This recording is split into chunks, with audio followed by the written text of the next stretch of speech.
बंधु सुण हे भौणी सुण कहानी आम जीवनर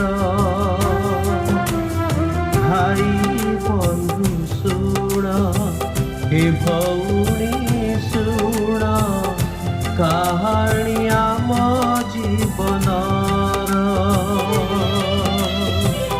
आसीछु जे दिने फेरी जीवा दिने तेबे जीवा के उठावा।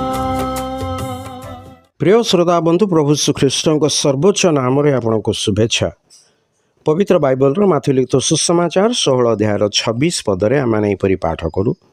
आ मनुष्य जेबे समस्त जगत लाभ करी आपना जीवन हराए तेबे ताहार कि लाभ हम कि मनुष्य अपना जीवन बदल में कौन देव।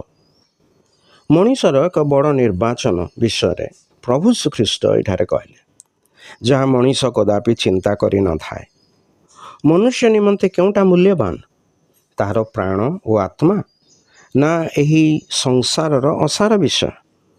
मनीष जदि सबकिछि लाभ करे मात्र से सब को उपभोग करने जीवित होई न रही पारे तेबे तार कि लाभ।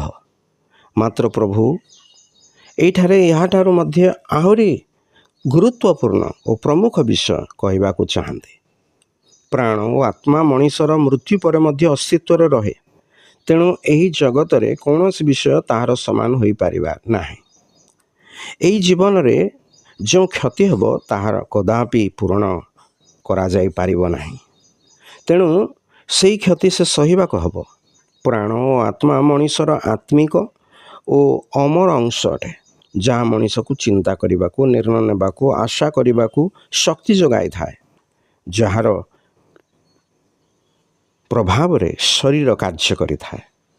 पापरे जन्मित मनीषर प्राण आत्मा असुचि मलिन और दोषयुक्त होइछि।